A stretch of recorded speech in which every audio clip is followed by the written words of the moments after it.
Hello students, welcome back to physics पे Shubham sir. आज हम लोग एक नया चैप्टर चालू करने जा रहे हैं, मैकेनिकल प्रॉपर्टीज़ ऑफ सॉलिड्स।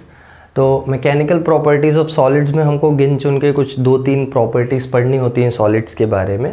तो हम लोग पढ़ेंगे वो प्रॉपर्टीज़ को। जैसे आज का लेक्चर जो ये पहला लेक्चर है, इसमें थोड़ा इंट्रोडक्टरी पार्ट होगा इस चैप्टर से रिलेटेड, और जो प्रॉपर्टीज़ हमको पढ़नी है उसमें से पहले प्रॉपर्टी का इंट्रोडक्शन हम लोग करेंगे, ठीक है। और थोड़ी छोटी छोटी चीज़ें, और ये चैप्टर मैं तुमको बता दूं most of the chapter theory part होने वाला है, तो ज़्यादा डेरिवेशंस नहीं है इसमें, तो परेशान होने का ज़रूरत नहीं है, एकदम सिंपल चैप्टर है। बस ये है कि तुमको कॉन्सेप्ट्स पकड़ के रखने कि क्या चल रहा है, जो मैं बता रहा हूँ, जो एक्सप्लेन कर रहा हूँ, उसको शॉर्ट नोट्स बनाते चलना, उसको लिखते चलना, एक एक जगह पे पॉइंट आउट करते चलना कि हाँ ये इंपॉर्टेंट पॉइंट बोला है सर ने, तो तुमको ये चैप्टर एकदम अच्छे से याद रहेगा और एकदम ईजीली तुम स्कोर करोगे, ठीक है। चलो, तो हमको जो प्रॉपर्टीज़ चैप्टर में पढ़नी है, मैं एक एक प्रॉपर्टी लिस्ट कर देता हूँ यहाँ पे। जो हमको पहली प्रॉपर्टी पढ़नी है वो है इलास्टिसिटी। देखो, इलास्टिसिटी ऐसी प्रॉपर्टी जो हम लोग डे टू डे लाइफ में एक्सपीरियंस करते हैं, हर रोज़ हम लोग एक्सपीरियंस करते हैं, और पूरा टाइम हम लोग कपड़े वपड़े तो पहनते ही है ना, तो उसमें इलास्टिसिटी तो होती ही है। तो जो भी चीज़, जैसे रबर देखा तुमने, है ना, रबर में इलास्टिसिटी होता है, वगैरह वगैरह, बहुत सारे जगह पे इलास्टिसिटी होता है। हम लोग देखेंगे, डिटेल में आएंगे इसके ऊपर। दूसरा प्रॉपर्टी है हार्डनेस, है ना, किसी ऑब्जेक्ट का हार्डनेस, जैसे फॉर एग्जांपल ये बोर्ड का हार्डनेस, तो ये हार्डनेस एक प्रॉपर्टी है। सॉलिड्स की ही प्रॉपर्टी का बात कर रहा हूँ मैं, लिक्विड का प्रॉपर्टी तो हार्डनेस होता नहीं है, तो लिक्विड्स का तो बात ही नहीं है, ठीक है। और एक लास्ट प्रॉपर्टी हमको पढ़नी है, that is friction in solids. ये भी हम डेली एक्सपीरियंस करते हैं, ये हम हमेशा एक्सपीरियंस करते हैं। जैसे मैं अभी लिख रहा हूँ तो फ्रिक्शन को ही एक्सपीरियंस करके लिख रहा हूँ, है ना, बोर्ड और मार्कर के बीच में फ्रिक्शन है, तो वो फ्रिक्शन जो ऐसा प्रॉपर्टी है जो हमको पढ़ना है। बस तुमको मैं बता दूँ, फ्रिक्शन में 3 टाइप्स हम पढ़ेंगे, है ना। फ्रिक्शन में कौन कौन से टाइप्स पढ़ेंगे हम पढ़ेंगे स्टैटिक फ्रिक्शन, हम पढ़ेंगे काइनेटिक फ्रिक्शन, और हम पढ़ेंगे रोलिंग फ्रिक्शन, ठीक है। ये 3 फ्रिक्शन हमको अपने सिलेबस में पढ़ने हैं, और इन तीनों के बारे में हम डिटेल में डिस्कशन करेंगे जब हम फ्रिक्शन पार्ट चालू करेंगे। तो समझ में आ गया चैप्टर में क्या होने वाला है। हम इलास्टिसिटी पढ़ेंगे, major part 80% of the chapter elasticity है, ठीक है, पूरा हमको इलास्टिसिटी के बारे में ही पढ़ना है। हार्डनेस तो तुमको खाली थियरी पार्ट है, बस बता दिया जाएगा नाम के लिए, बाकी तुमको इस पर क्वेश्चंस वगैरह कभी नहीं आता है। हाँ, MCQ वगैरह जो आएगा वो मैं बता दूंगा, मतलब जो आ सकता है, ठीक है, जिस टॉपिक पे। चलो, इंट्रोडक्शन समझ में आ गया। अब स्टार्ट करें हम लोग इलास्टिसिटी से। Let's start with the property elasticity. देखो, इलास्टिसिटी मटेरियल का क्या होता है। इलास्टिसिटी वही जो तुम वही जो तुम इमेजिन कर रहे हो, वही बात मैं बोल रहा हूँ। जैसे फॉर एग्जांपल, मैं जब किसी ऑब्जेक्ट को खींचूँ और छोड़ूँ तो वो वापस से अपने ओरिजिनल जगह पे आ जाता है, इसी को हम इलास्टिसिटी का प्रॉपर्टी बोलते हैं ना। जैसे फॉर एग्जांपल रबर का एग्जांपल देखो, जैसे ये मैंने घड़ी पहना है, तो इसका स्ट्रैप जो है ये रबर का है, तो मैं देखो इसको यहाँ से यहाँ बेंड करूँ और छोड़ूँ तो देखो ये वापस आ जा रहा है ना। तो इसके पास इलास्टिसिटी का प्रॉपर्टी है, समझा। देखो, यहाँ से मैं यहाँ ला के छोड़ूँ तो ये देखो अपने जगह पे वापस जा रहा है, इसके पास इलास्टिसिटी का प्रॉपर्टी है, समझा। यूजुअली रबर जो होते हैं ना, उनके पास इलास्टिसिटी का प्रॉपर्टी होता है, ये तुमको मालूम है। तो इलास्टिसिटी कैसा प्रॉपर्टी है मालूम है। It's a property due to which a solid can regain its size and shape। मैं सॉलिड्स का ही बात नहीं करता हूँ, हम एक जनरल वो ले लेते हैं, due to which an object, ठीक है, या अ सब्सटेंस, हम सब्सटेंस लेते हैं, ठीक है। A substance can regain it's size and shape after the deformation. कुछ वर्ड्स हमको समझने पड़ेंगे ये चैप्टर को समझने के लिए। जैसे डिफॉर्मेशन पहला वर्ड आया है, फिर डिफॉर्मिंग फोर्स एक वर्ड होता है। ये सब वर्ड्स मैं तुमको यहाँ पे साइड में लिस्ट आउट कर देता हूँ। जैसे देखो, पहला जो चीज़ हमको पढ़ना है that is deforming force. Deforming force क्या होता है। डिफॉर्मिंग फोर्स है external force which changes size and shape of the body. समझा? किसी बॉडी का साइज और शेप चेंज करने के लिए जो एक्सटर्नल फोर्स हम लगाते हैं उसी को हम डिफॉर्मिंग फोर्स बोलते हैं। जैसे रबर को जब मुझे खींचना होता है तो मैं अपने अपने हाथों से फोर्स लगा के खींचूंगा ना उसको, जैसे यहाँ इसको मैं यहाँ वहाँ कर रहा था तो मैं फोर्स लगा रहा था, एक्सटर्नल फोर्स, ठीक है। तो उसी को हम डिफॉर्मिंग फोर्स बोलते हैं। डिफॉर्मेशन, देखो डिफॉर्मेशन क्या होता है? Deformation is the change in size और शेप, इसी को हम बोलते हैं डिफॉर्मेशन। बॉडी का एक फॉर्म होता है ना, जैसे रबर जो तुमने लिया वो ओरिजिनली किसी फॉर्म में है। देखो जैसे ये एक कवर है ना, ये फ़ोन कवर है ना, रख के इस पे धुल जाएंगे। ये फ़ोन कवर है, ये यूजुअली रबर्स का बनाते हैं वो लोग। तो देखो ये इसका कोई शेप है ना, इसको मैं बेंड करूं और छोड़ूं तो देखो ये वापस से अपने शेप में आ गया। मैंने जब बेंड किया तो इसका ओरिजिनल जो फॉर्म था वो चेंज हो गया ना। ओरिजिनल फॉर्म कैसा है? ओरिजिनल फॉर्म ऐसा है। अब देखो बेंड करने पे इसका फॉर्म चेंज हो गया, साइज़ और शेप ना, शेप चेंज हो गया, दिख रहा है, साइज़ भी चेंज हो गया। अब इसको छोड़ूं मैं तो देखो ये वापस से रीगेन कर रहा है धीरे धीरे, देखे पड़ रहा है। और इसको मैं जितना देर तक रखूँगा ये उतना सीधा और वापस से अपने शेप में आ जाएगा, ठीक है। तो इसी प्रॉपर्टी को हम लोग इलास्टिसिटी बोलते हैं। आई होप तुमको कनेक्ट हो गया होगा। अरे हर जगह तो तुम देख रहे हो ये चीज़। तो डिफॉर्मेशन और डिफॉर्मिंग फोर्स समझ में आया ना।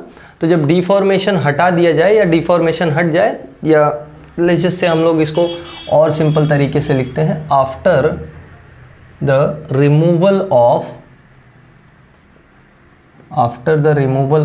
डिफॉर्मिंग फोर्स, जो हमने डिफॉर्मिंग फोर्स लगाया है उसको हटाने पे, ऑफ कोर्स ये वो हटाने पे ही होगा, ऐसा नहीं है कि बिना हटाए हो जाएगा।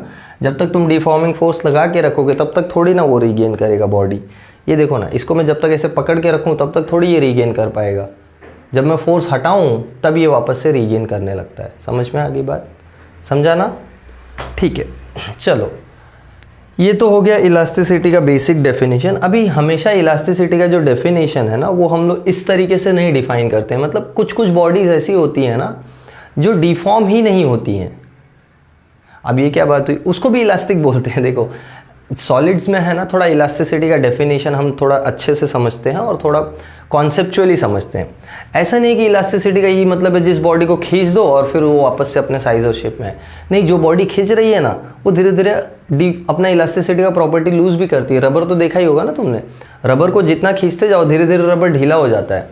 अरे लड़कियां तो वो बैंड यूज़ करती है ना, हेयर बैंड तुमने देखा है, तुम जितना उसको यूज़ करो उतना वो ढीला पड़ते जाता है। ये सबको मालूम होगा। तो ये जो प्रॉपर्टी है इलास्टिसिटी की, सिर्फ रीगेन करने की प्रॉपर्टी को इलास्टिसिटी नहीं बोलते हैं। कुछ ऐसे सब्सटेंसेस होते हैं, कुछ ऐसे मतलब जो सब्सटेंस डिफॉर्मेशन को ही अपोज कर ले, मतलब डिफॉर्मेशन ही एकदम कम हो, तो वो ज़्यादा इलास्टिक सब्सटेंसेस होते हैं, ठीक है। देखो ये जो डिफॉर्मिंग फोर्स खाली टेक्निकल टर्म्स है, इसका मीनिंग समझ लो। एक्सटर्नल फोर्स जो हम लोग लगा रहे हैं, बाहर से फोर्स जो हम लोग लगा रहे हैं। डिफॉर्मेशन मतलब जो साइज और शेप में चेंज हो रहा है, डिस्टर्ब हो जा रहा है ना साइज और शेप, उसी को हम डिफॉर्मेशन बोल रहे हैं, ठीक है। तो और एक डेफिनेशन है, a property due to which a substance can oppose the change in its size and shape on the application of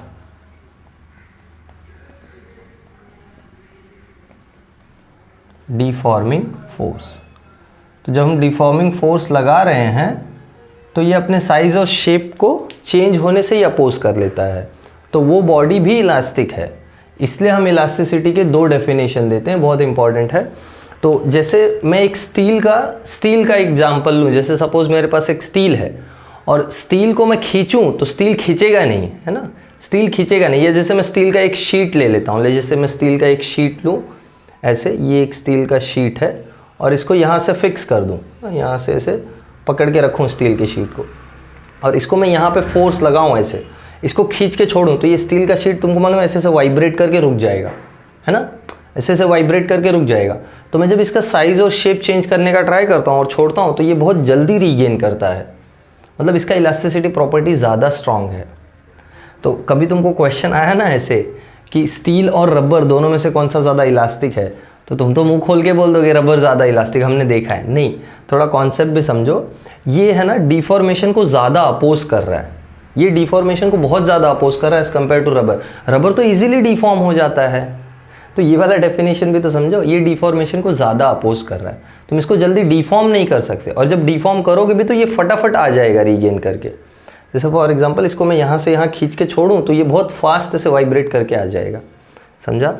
तो ये प्रॉपर्टी जो होती है इसके वजह से इसके वजह से जो स्टील है उसके पास इलास्टिसिटी प्रॉपर्टी ज़्यादा है।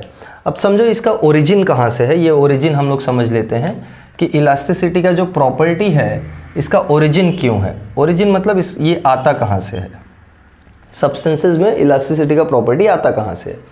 तो देखो सब्सटेंसेस में इलास्टिसिटी का प्रॉपर्टी है, जैसे फॉर एग्जांपल मैं एक मॉलिक्यूल का स्ट्रक्चर बनाता हूँ, जैसे ये एक मॉलिक्यूल है, ये एक मॉलिक्यूल है, ये एक मॉलिक्यूल है, ऐसे मैं एक क्रिस्टल स्ट्रक्चर बना रहा हूँ। मॉलिक्यूल बोल दो या एटम बोल दो, जो भी, ये एक क्रिस्टल स्ट्रक्चर है। तो हम लोग ने क्या ऑब्जर्व किया मालूम है, साइंटिस्ट ने ऑब्जर्व किया, हम लोग मतलब हम इंसानों ने क्या ऑब्जर्व किया, इंसानों ने ये ऑब्जर्व किया कि ये जो सब्सटेंसेस हैं जो इलास्टिसिटी का प्रॉपर्टी शो कर रहे हैं, उनके जो मॉलिक्यूल्स हैं या उनका जो क्रिस्टल स्ट्रक्चर है उसमें मॉलिक्यूल्स के बीच में जो बॉन्ड्स होते हैं ना, वो बॉन्ड्स कुछ स्प्रिंग की तरह बिहेव करते हैं। जैसे ये मॉलिक्यूल के बीच में जो बॉन्ड है ये स्प्रिंग की तरह बिहेव कर रहा है, ये पाया। मतलब ये जो मॉलिक्यूल्स हैं इनको जो पकड़ के रखने वाला बॉन्ड है, ये बॉन्ड स्प्रिंग की तरह बिहेव करता है। और इसीलिए जब हम किसी ऑब्जेक्ट को खींचते हैं, जैसे कोई इलास्टिक ऑब्जेक्ट को खींचते हैं, तो एक्चुअल में उनके बॉन्ड्स स्प्रिंग की तरह होने की वजह से, तुमको स्प्रिंग मालूम है ना, स्प्रिंग को खींचोगे और छोड़ोगे तो ट्विंग ऐसे करके आ जाता है वापस से, तो वो इलास्टिसिटी का प्रॉपर्टी है, ठीक है। तो ये जो बॉन्ड्स हैं ये स्प्रिंग की तरह बिहेव करते हैं। और कुछ इंपॉर्टेंट चीज़ें पाई हमने कि क्यों ये स्प्रिंग की तरह बिहेव ही करते हैं। देखो मैं बताता हूँ, स्प्रिंग की तरह ये इसलिए बिहेव करते हैं, से ये एक मॉलिक्यूल हो गया, ये दूसरा मॉलिक्यूल है ना, ये तीसरा मॉलिक्यूल, देखो कलर मिक्स करके नया कलर बन जा रहा है यहाँ, ओके। देखो ये समझना बहुत ज़रूरी है, वरना ऐसे तो डायरेक्ट आगे बढ़ जाते हैं हम लोग डेफिनेशंस पे, कोई बड़ी बात नहीं है। क्लास में पढ़ाते हैं तो डायरेक्ट डेफिनेशन पे आगे बढ़ जाते हैं, तो कोई वो नहीं है। जिसको समझने में इंटरेस्ट है समझ लो क्यों आता है इलास्टिसिटी का प्रॉपर्टी, या एच.सी. वर्मा उठा के तुम पढ़ो तो वहाँ भी तुमको दिखेगा ये सेम चीज़ कि क्यों इलास्टिसिटी का प्रॉपर्टी आता ही है।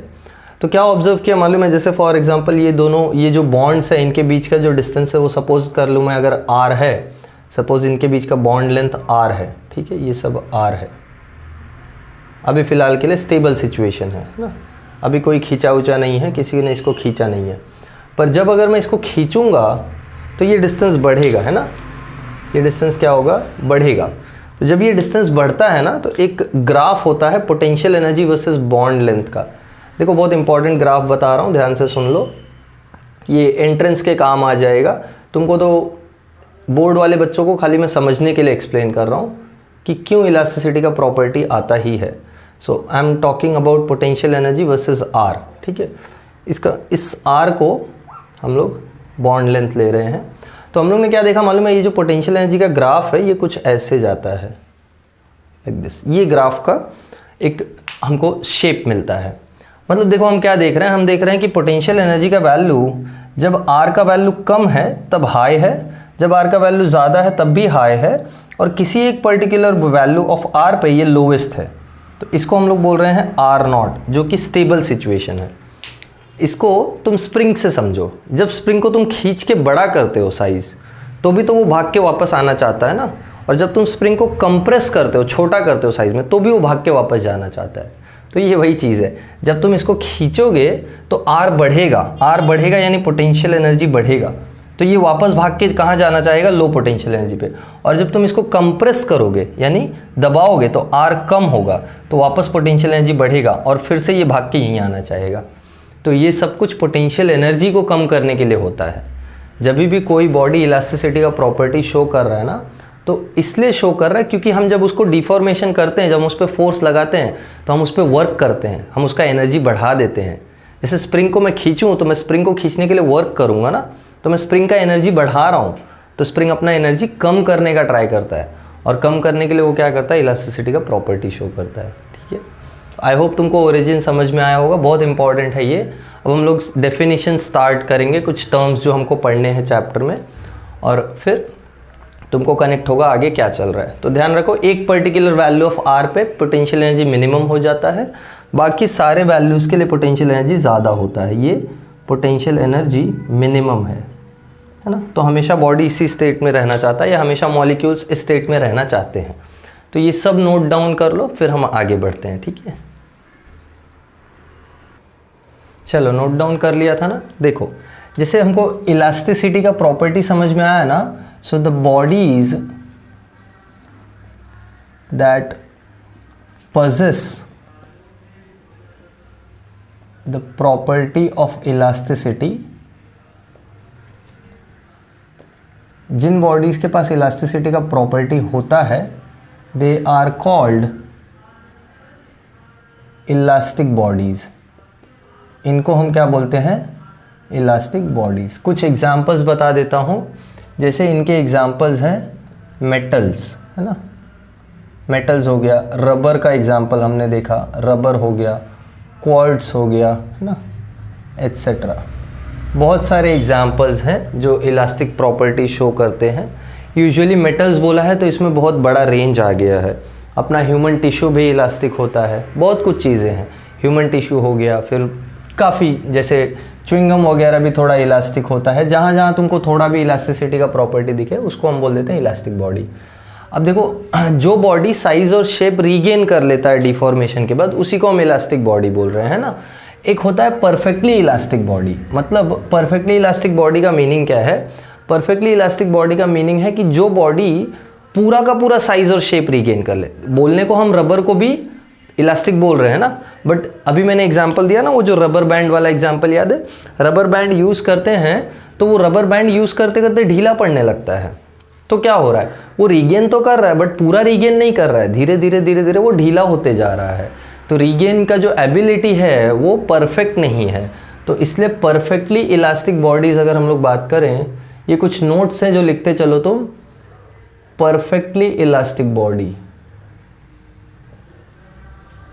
परफेक्टली इलास्टिक बॉडी कौन सा बॉडी हो जाएगा, अ body which regains its size and shape। गाना सुनाई दे रहा है तुम लोगों को भी, कहीं शादी है बगल में। देखो, regains its size and shape completely and instantaneously। चलो हम लोग भी लेक्चर ख़त्म करके जाते हैं, खा के आते हैं 3 इडियट्स की तरह। Okay, so a body which regains its size and shape completely and instantaneously, इसको हम बोलते हैं परफेक्टली इलास्टिक बॉडी। बट एक बात याद रखो, नेचर में परफेक्टली इलास्टिक बॉडी एग्जिस्ट नहीं करता है। हाँ, near perfect elastic body exist करता है। एग्जाम्पल है नियर परफेक्ट इलास्टिक बॉडी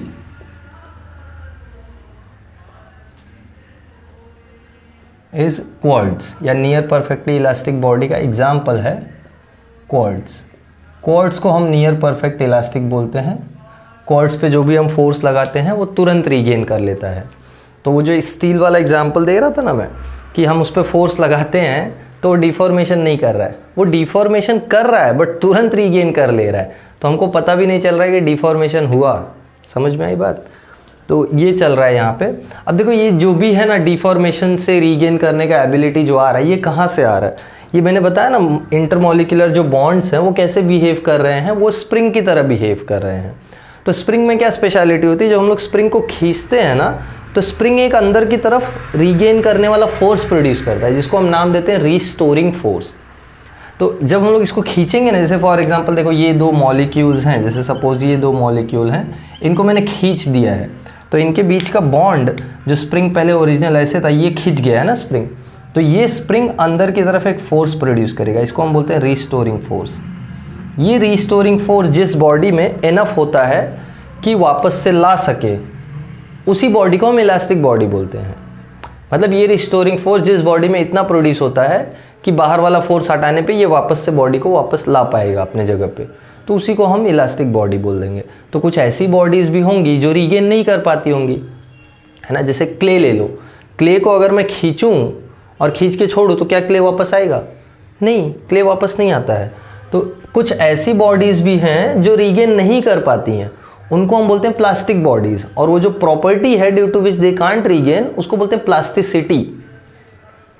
अरे इसी का उल्टा, इलास्टिसिटी क्या है? जो बॉडी रीगेन कर लेता है ना, या जो बॉडी के पास प्रॉपर्टी रीगेन करने का, उसको हम इलास्टिक बॉडी बोल रहे हैं। तो जैसे प्लास्टिक बॉडी क्या है? जिस बॉडी का प्रॉपर्टी नहीं है रीगेन करने का। सो वैसे ही हम प्लास्टिक बॉडी भी डिफाइन कर लेते हैं। देखो, पहले हम प्लास्टिसिटी डिफाइन करते हैं, फिर प्लास्टिक बॉडी। प्लास्टिसिटी क्या है? Property due to which a body cannot regain its size and shape after removal of